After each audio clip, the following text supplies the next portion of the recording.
Romanos capítulo 1, versículo 16. Porque no me avergüenzo del Evangelio.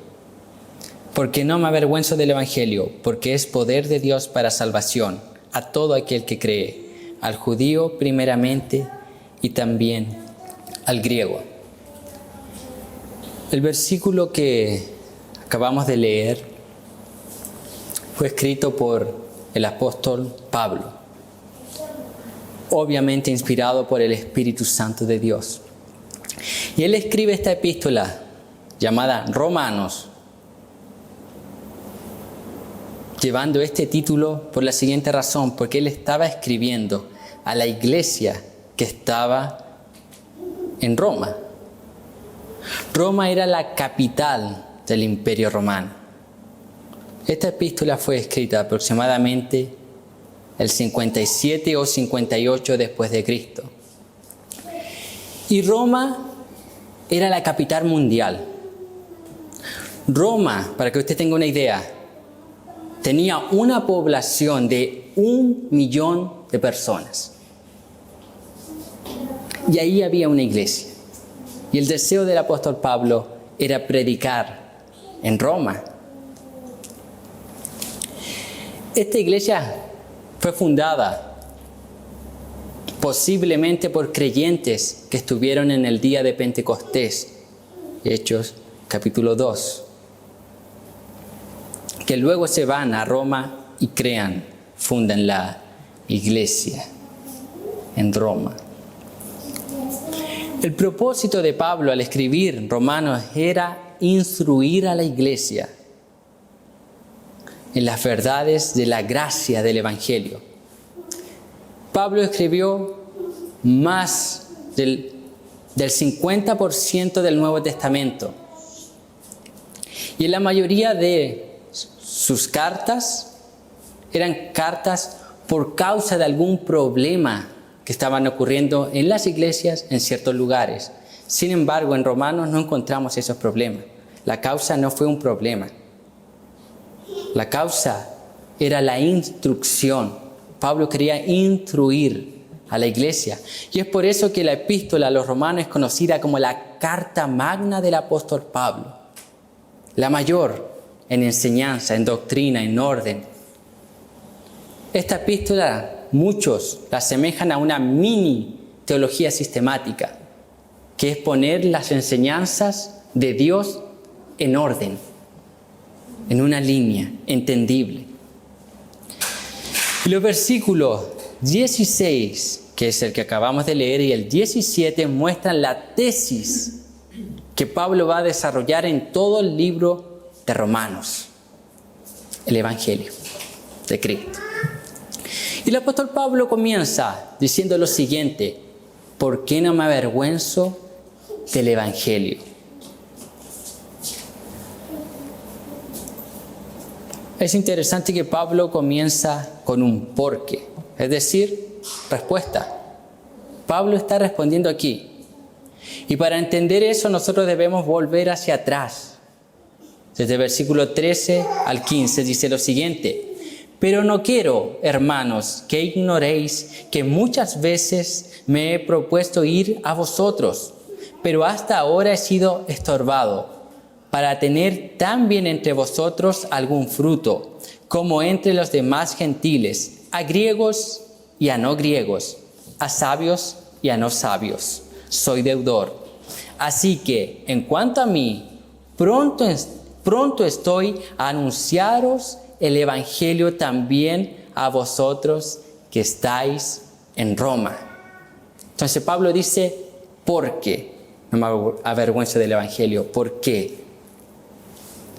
Porque él quiere ir a Roma. Está respondiendo. Yo quiero ir a predicarles a ustedes. Yo quiero ir a instruirles a ustedes. Yo quiero enseñarles las verdades de Dios a ustedes. Por eso yo no me avergüenzo. Yo quiero ir. Y esta expresión, no me avergüenzo del Evangelio. El reformador Juan Calvino dijo lo siguiente hablando de esta frase: el apóstol, tomando la delantera y advirtiendo que no se inquiete por las burlas de los opresores, sino que procura ensalzar la doctrina del Evangelio para que no parezcan menospreciables a los romanos. Ciertamente da a entender que ella es despreciable para el mundo, al decir que no se avergüenza de ella, mas por este medio los prepara para sufrir el oprobio de la cruz de Cristo, a fin de que no desestimen al Evangelio cuando lo vean como objeto de las risas y burlas de los inicuos. Si Pablo aquí, en conclusión, Calvino dice, si Pablo está diciendo no me avergüenzo del Evangelio, es porque había muchos creyentes que se estaban avergonzando del Evangelio. ¿Por causa de qué? Burlas, risas, tal vez persecución. Entonces Pablo, al decir no me avergüenzo del Evangelio, él está dando aliento a la iglesia de Roma. ¿Y qué es lo interesante en Pablo para dar aliento a la iglesia de Roma? ¿Sabe qué es lo interesante? Es que Pablo había sido encarcelado en Filipo, había sido echado de Tesalónica, sacado a escondidas de Berea, menospreciado en Atenas, juzgado como insensato en Corintio y apedreado en Galacia. Entonces Pablo está diciéndole así, yo tengo muchos motivos para avergonzarme. He pasado todo esto, aquello, persecuciones, apedreamiento, casi morí, pero no me avergüenzo. Así ustedes tampoco se avergüencen. Así. Ni estar puesto en ridículo, ni sufrir críticas, ni persecución física pudieron obstruir el deseo, el anhelo que Pablo tenía de predicar el Evangelio en Roma. Pablo quería ir a Roma, quería predicar. ¿Por qué? Porque era el núcleo político y religioso de su tiempo. Era el centro. Y Pablo quería ir ahí.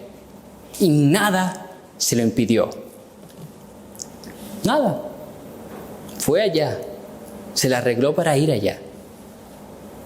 Y él dice, no me avergüenzo del Evangelio. Ahora interesante que así como muchos creyentes en Roma estaban sintiendo vergüenza por las persecuciones, burlas, injurias, risas. Tal vez hay aquí alguien, algún creyente, que en alguna circunstancia, en algún momento, se avergonzó. O fue por causa de la presión social, la presión política, la presión del mundo. Que de repente te preguntan en el trabajo, tú vas a la iglesia, eres creyente, eres evangélico. Sí. No, a veces. Es que yo voy porque mis papás van. Un amigo. Pero yo no. Pablo, ¿qué dice? No se avergüence. No hay motivo. Pablo dice, no se avergüence del Evangelio. Así como es natural. Como los romanos, por las risas, burlas, estaban sintiendo avergonzados. A lo mejor muchos de nosotros nos sentimos así, o algunos pensando, si voy a la iglesia, que se van a burlar de mí. Que me da vergüenza. Sin embargo, Pablo continúa argumentando. Él dice que quiere ir a Roma porque no se avergüenza. Y después responde lo siguiente. Que no se avergüenza del Evangelio porque es poder de Dios para salvación. Poder de Dios. Aquí la palabra que es traducida del griego al español como poder es la palabra griega dunamis. De esa palabra se deriva la palabra dinamita. Entonces Pablo, cuando dice que el evangelio es poder de Dios, no es simplemente poder. Es poder de Dios. Pablo está ocupando una palabra fuerte en el griego.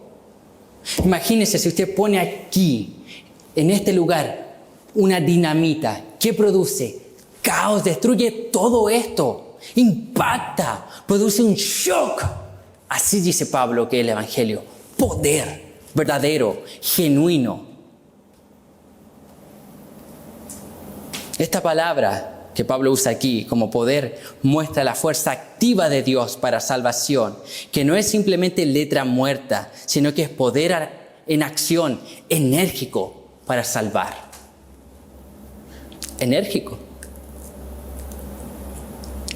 para salvar. Tengo un ejemplo aquí. Imagínese que en su casa usted tiene un cable de electricidad pelado. ¿Qué pasa si usted va y lo toma? ¿Le da la electricidad? Causa un impacto, causa un shock. Así mismo dice Pablo el evangelio. Cuando alguien toma de ese evangelio, cuando alguien tiene un contacto con ese evangelio, produce un impacto. Hay una transformación. Hay algo que ocurre. No puede quedar indiferente. No puede. Y es interesante que esta ilustración de la electricidad, nosotros tenemos aquí todo iluminado por causa de ¿qué? De la electricidad. Ahora si voy yo y tomo algún cable pelado, me da la electricidad y me pueden matar. Eso mismo ocurre con el evangelio. Para algunos puede ser para bien, iluminar. Para otros puede ser para destrucción. Entonces Pablo habla que el evangelio es poder. Poder. Y cuando Pablo dice aquí el evangelio, él se refiere a la palabra de Dios predicada correctamente. Y cuando la palabra de Dios es expuesta correctamente a través de la boca del predicador, Dios despliega virtud para salvar a los hombres.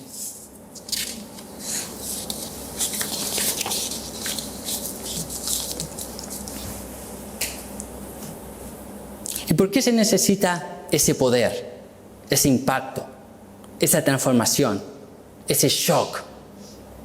Porque es el poder, la omnipotencia de Dios, la única que puede destruir la pecaminosidad del hombre, la naturaleza pecaminosa del ser humano y darle una nueva vida. Es solo el poder de Dios. Solo el poder de Dios. Y Pablo aquí ocupa que ese poder de Dios es para salvación. Esta palabra tiene el sentido de ¿qué? Liberación y rescate. Entonces, este mensaje, el evangelio de salvación, tiene la capacidad de libertar o rescatar. ¿De qué? Es la pregunta. Ahí podemos poner muchas cosas. Del pecado, de la ira de Dios. Sin embargo, este vocablo salvación abarca 3 aspectos de la vida de los hombres. Cuando este mensaje impacta la vida de un hombre o de una mujer, Dios trata 3 áreas, 3 aspectos. ¿Cuál? Dios trata con la culpa del pecado. Dios trata con la culpa. En el creyente ya no debe haber culpa por el pecado. Segundo, Dios trata con el poder del pecado. O sea, el pecado ya no tiene la cualidad de dominarme. Ahora el creyente decide, tiene la opción de pecar o no pecar. Pero ya el pecado no le domina. Y tercero, Dios trata con la presencia del pecado, la cual es futura, no es presente, es solo en el cielo. porque el creyente sigue pecando. El salvo sigue pecando. El cristiano sigue pecando en esta tierra. No es perfecto, sigue pecando. Ahora, ¿cuál es la diferencia? Que el creyente cuando peca casualmente, no es el estilo de vida, no vive robando, no vive defraudando, no vive mintiendo y haciendo cualquier porquería. No vive de esa forma. Pero a veces peca, falla, erra. Sin embargo, cuando peca cae en una profunda tristeza interna. No se queda tranquilo, va y pide perdón a Dios, pide perdón a quien ofendió, pide perdón, no se queda tranquilo, no siente placer, no siente regocijo. ¿Ha visto esa persona? Que a veces usted se encuentra con personas en la vida que sienten placer porque a otra persona le va mal. No es creyente. El creyente puede hacer algo que afecte a otros, sí, pero no va a sentir placer. No. Siente compasión y muchas veces va y tiende la mano. Esa es la diferencia. Esa es la gran diferencia. La diferencia no es que no peca. La diferencia es que cuando peca se entristece. Y no practica el pecado. O sea, usted mira, no es correcta, comete errores, sí, pero no vive deseando el mal o haciendo el mal. Este mensaje de salvación muestra también aquí Pablo cuando dice que el Evangelio es poder de Dios para salvación. Aquí Pablo muestra un solo camino de salvación, el Evangelio.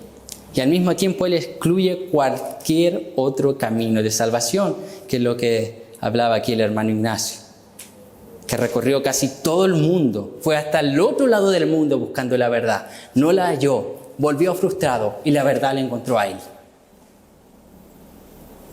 Que Jesús dijo, yo soy el camino, yo soy la verdad y yo soy la vida. Entonces el Evangelio es exclusivista. Excluye cualquier otro camino, cualquier otra alternativa, Pablo está diciendo, que ustedes tengan para ir al cielo, no van a alcanzar el cielo. No van a alcanzar.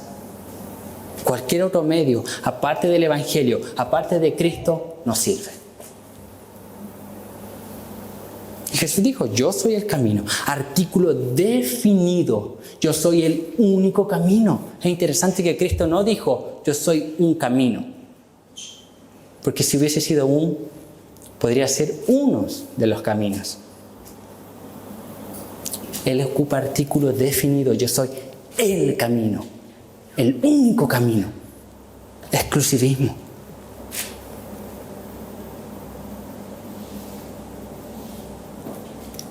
Y él culmina con la siguiente frase, el texto, Pablo hablando.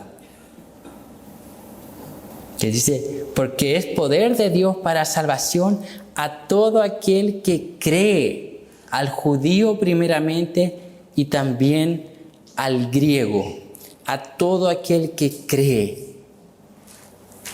El texto culmina diciendo que la salvación vino al judío primeramente y también al griego.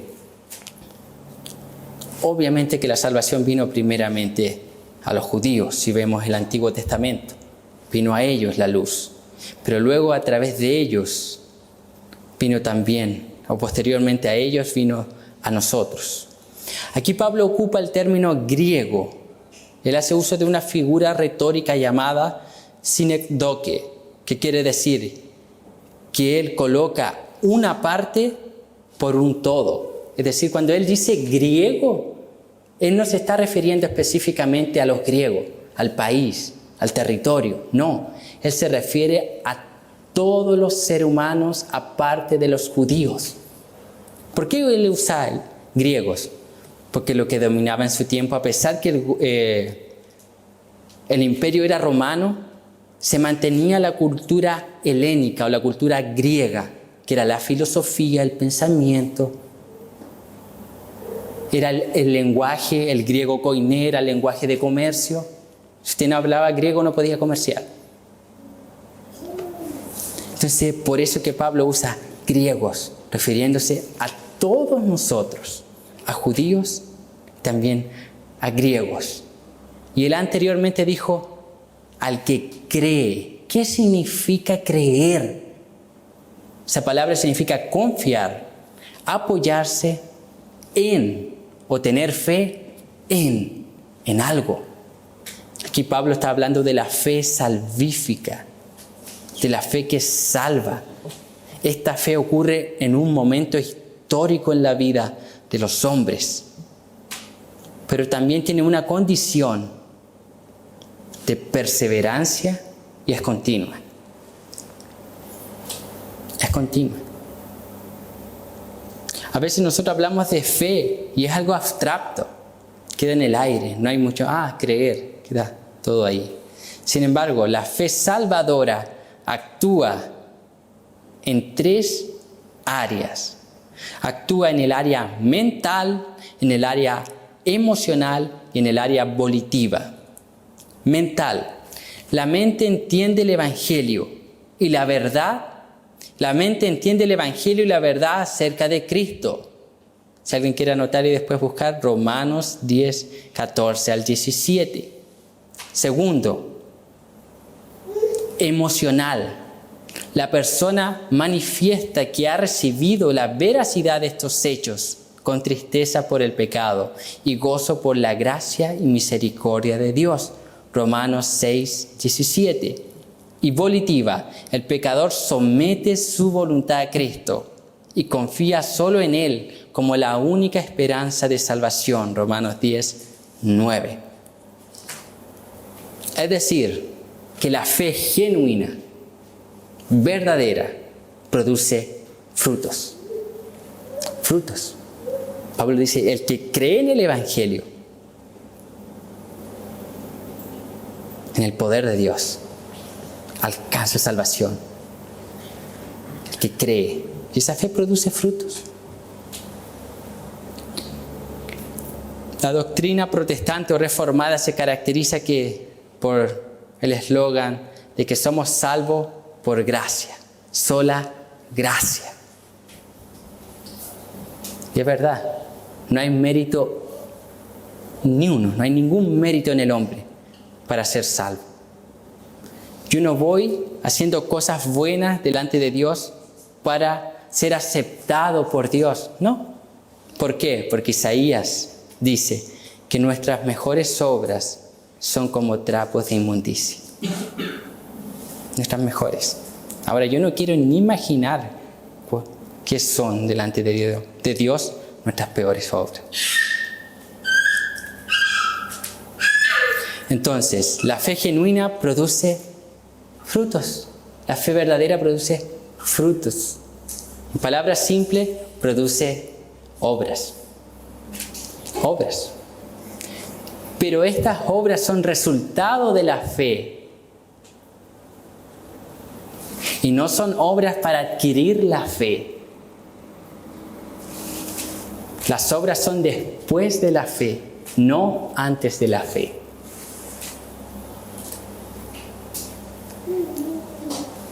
Y Pablo habla de esto, de este evangelio poderoso que puede alcanzar a hombres sin importar nombre, sin importar raza, sin importar color, sin importar partido político, sin importar edad. Pablo dice que este evangelio es poderoso para alcanzar a cualquier ser humano en el planeta.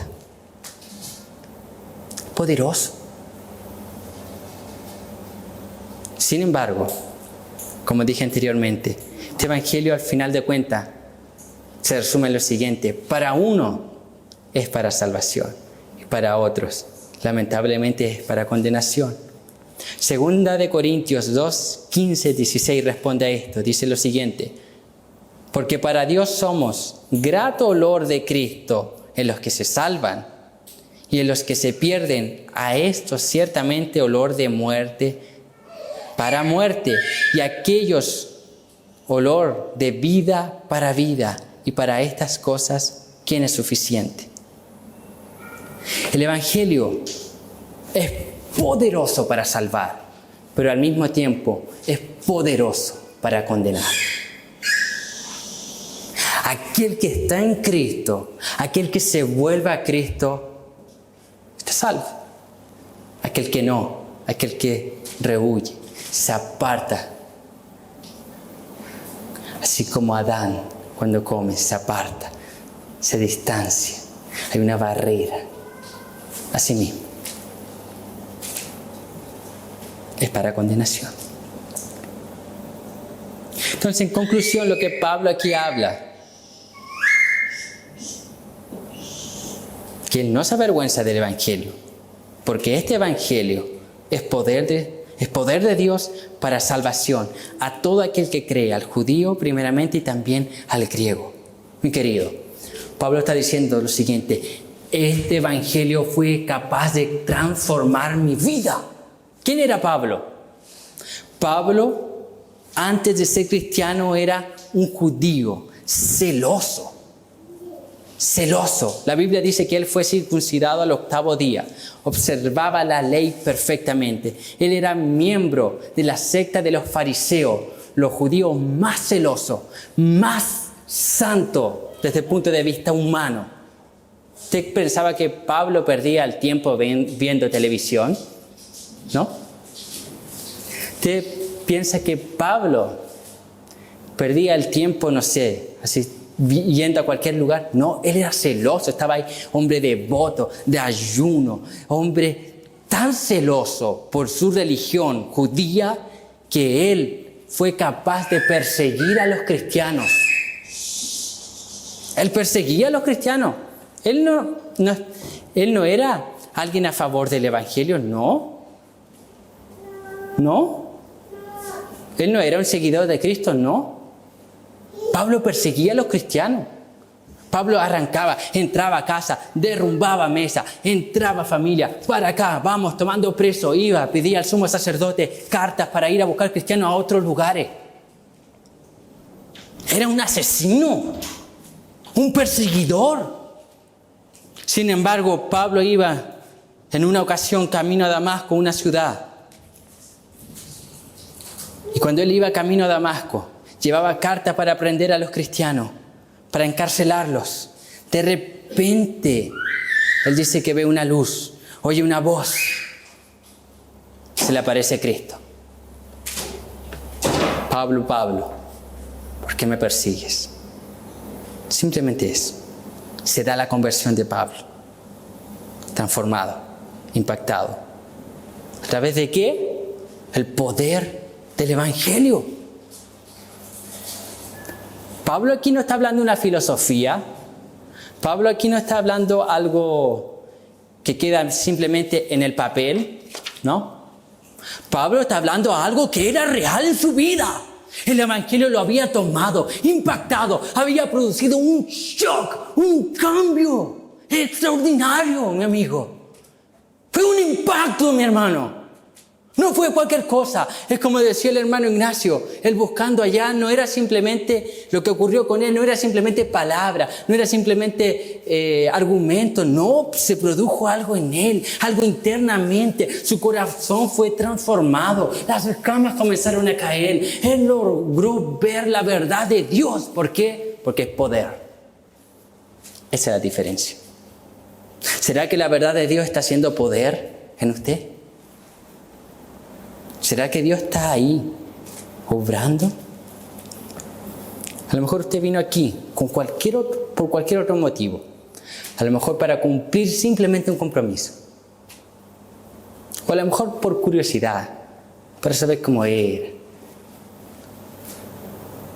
Sin embargo, usted no está aquí por casualidad.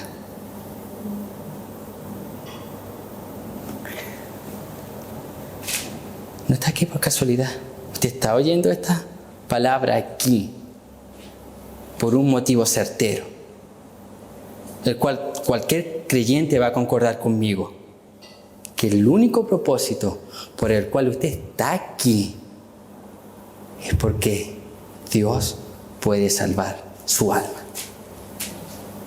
rescatarle de su vana manera de vivir, así como un día lo hizo con nosotros. ¿Qué impide que Dios lo pueda hacer con usted? Pablo dice que esto es poder. Es poder, mi hermano. Es poder de verdad. Y este evangelio es poder, como decía anteriormente, para salvar a algunos y para condenar a otros. Y aquí toda esta predicación se puede resumir en una sola pregunta. ¿En qué lugar se encuentra usted? ¿En qué posición me encuentro yo? Y una pregunta que usted no tiene que responderme a mí. Es una pregunta que usted no tiene que responderle a su esposa, a sus hijos, a su amigo, a sus jefes. No. Es una pregunta que usted tiene que responder para sí mismo y para Dios. Y pedir simplemente: Dios, sálvame. No puedo. No puedo. No puedo. Yo le invito un momento a inclinar su cabeza y orar. A lo mejor usted nunca ha orado, a lo mejor no sabe orar. Es simplemente decir a Dios, hablar con Dios. Imagínese, Dios es persona. Es santo, sí, pero es persona. Con Dios se puede dialogar. Cuando usted ora, comienza a dialogar con Dios. Es simplemente abrir su corazón y hablar ahí a Dios. Yo le invito a pasar un momento breve, inclinar su cabeza, cerrar sus ojos y orar a Dios. Ore conmigo.